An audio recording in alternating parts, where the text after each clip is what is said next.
जय श्री कृष्णा। इस वीडियो में आप माघ मास महात्म के 13वें अध्याय का पाठ सुन रहे हैं। विकुंडल कहने लगा कि तुम्हारे वचनों से मेरा चित्त अति प्रसन्न हुआ है, क्योंकि सज्जनों के वचन सदैव गंगा जल के समान पापों का नाश करने वाले होते हैं।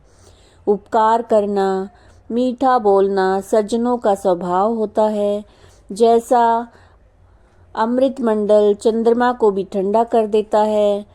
अब कृपा करके यह बतलाइए कि किस प्रकार मेरे भाई को नरक से उद्धार हो सकता है।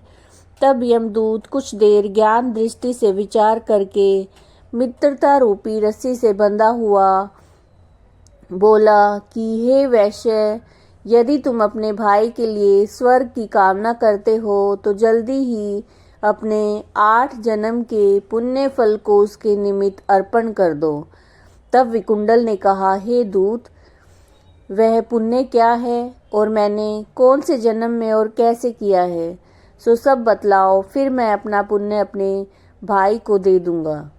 दूत कहने लगा कि हे वैश्य सुनो, मैं तुम्हारे पुण्य की सब कथा कहता हूँ। पूर्व समय में मधुवन में शाल्की नाम का ऋषि था। वह बड़ा तपेश्वरी, ब्रह्मा के समान तेज वाला था। नवग्रह की तरह उसकी स्त्री रेवती के 9 पुत्र थे, जिनके नाम ध्रुव, शशि, बुध, तार, ज्योतिमान थे।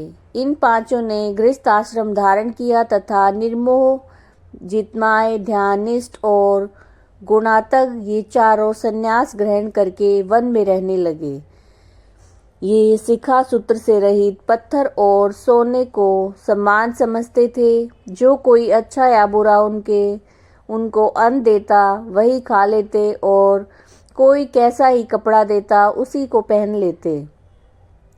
सदैव ब्रह्म के ध्यान में लगे रहते। इन चारों ने व्रत, शीत, निद्रा, आहार सब को जीत लिया। बस चर अचर को विष्णु रूप समझते हुए मौन धारण करके संसार में विचरते थे।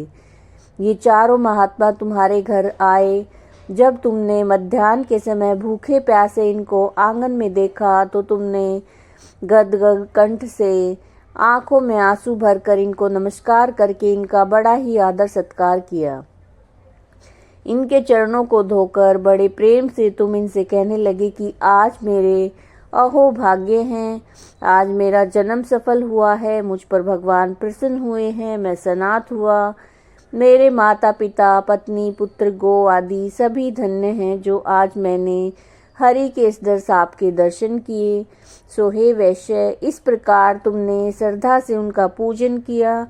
चरण धोकर जल को मस्तक से लगाया और फिर विधि पूर्वक पूजन करके तुमने इन सन्यासियों को भोजन करवाया।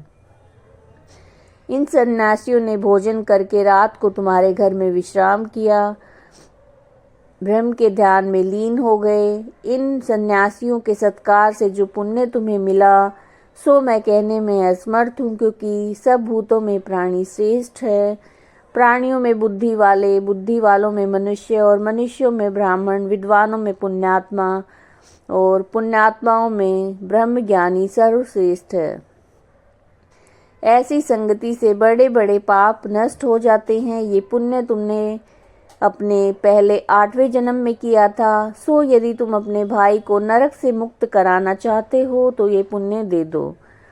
सो दूत के ऐसे वाक्य सुनकर उसने प्रसन्न चित्त से अपना पुण्य अपने भाई कुंडल को दे दिया और वो नरक से मुक्त हो गया। दोनों भाई देवताओं से पूजित किए गए। तब दूत अपने स्थान को चला गया। इस प्रकार वैश्य के पुत्र विकुंडल ने अपना पुण्य देकर अपने भाई को नरक की यातना से छुड़वाया। सो हे राजन, जो इस इतिहास को पढ़ता है, सुनता है, वो 1000 गोदान का फल प्राप्त करता है। ये माघ मास महात्म का 13वां अध्याय आप सुन रहे थे। अगर आपको वीडियो अच्छी लगे तो लाइक कीजिएगा, ज़्यादा से ज़्यादा शेयर कीजिएगा और चैनल को सब्सक्राइब कीजिएगा। जय श्री कृष्ण।